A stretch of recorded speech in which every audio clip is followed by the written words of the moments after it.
Hey guys, how you going? Hope you're all doing very well. This evening I'm going to be doing another episode of my Ozploitation Classics Series. Now this is a series where I haven't actually done a lot of videos. It's been a long time since my last one, so I do apologise for that. But I really want to kickstart it tonight because I am a proud Australian. I love my country and I love my country's cinema. But unfortunately these days it's very few and far between where you get a good film. So the golden period was Ozploitation, basically exploitation films from Australia from the 70s and 80s. The period where we showed the world what we're capable of, and so this is the proudest moment in the history of Australian cinema, and I want to dedicate a series that talks about this. It's kind of going to be like my Shock to the Past series where I talk about extreme films, but obviously in this I'm going to be talking about movies from down under. So it's a very, very intriguing time in Australian cinema. These were movies where we usually got imported superstars from overseas to actually play roles and actually market the films in a very intelligent way. But this movie I'm going to be talking about tonight is definitely a film that went under my radar for the simple fact that it didn't really have an imported superstar.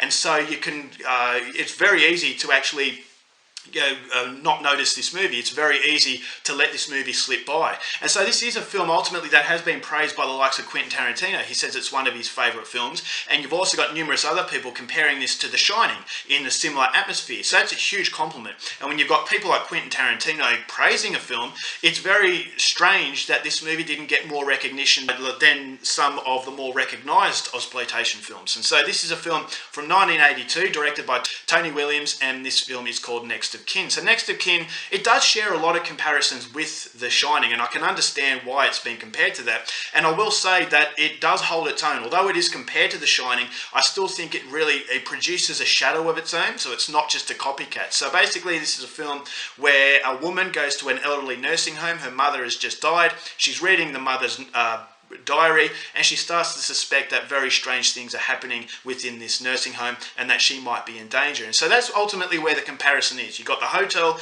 in The Shining, and you've got the nursing home in Next of Kin. And what Tony Williams does so well, and what Stanley Kubrick did so well in The Shining, is that he uses the setting as a character of its own. This setting is something that takes the air away from the viewer. It's very claustrophobic, and I always felt as the movie went along, the atmosphere and the environment was getting smaller and smaller. It was getting very suffocating, and that's something that I got from The Shining.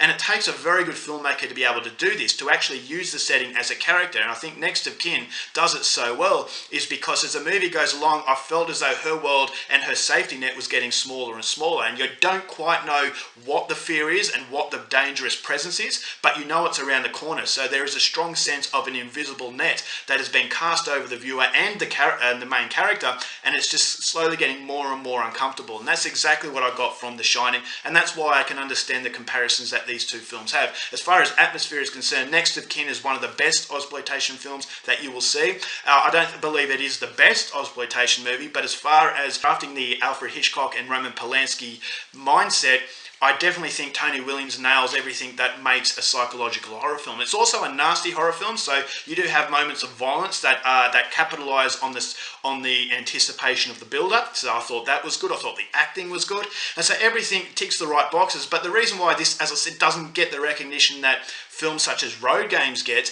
is because Road Games imported stars such as Jamie Lee Curtis and Stacy Keach. They're very recognised in the United States. United States is a huge market, so ultimately if you get film stars from the United States and bring them over to Australia, people from the United States are going to be interested. And so it was a very intelligent marketing ploy from Australia at that time. But this movie, it has very recognised Australian faces, but at that specific time, it wasn't a worldwide marketing tool. And so for that reason, it has gone unnoticed. Although Quentin Tarantino recently said it's one of his favourite films, back then, it just didn't get the attention that I definitely believe it deserved. And so when you think of classic Ozploitation movies, Next of Kin, as far as I'm concerned, didn't come onto my radar. And that's saying something, is because it is a finely made film.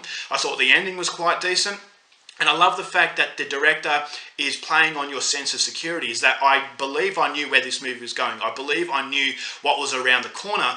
And I actually believe that the director knew this. And the director was playing on that sense of predictability, but then all of a sudden he takes the predictability away.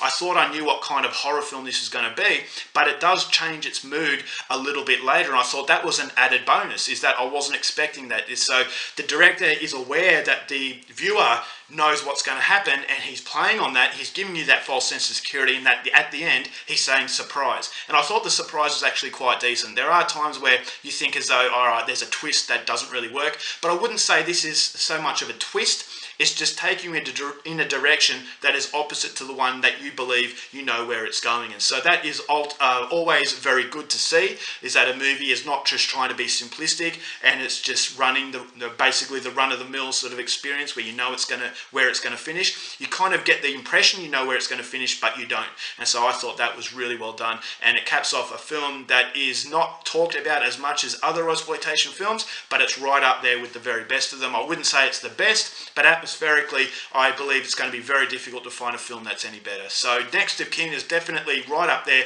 with the best of Ozploitation classics, but unfortunately just doesn't have the recognition and the attention that other films do, because I definitely think that a lot more people are going to open their eyes to this film and be really, really pleasantly surprised with what they get. Alright guys, that's it for this episode. I hope you enjoyed it. Till next episode, keep watching Australian cinema, and I'll see you later.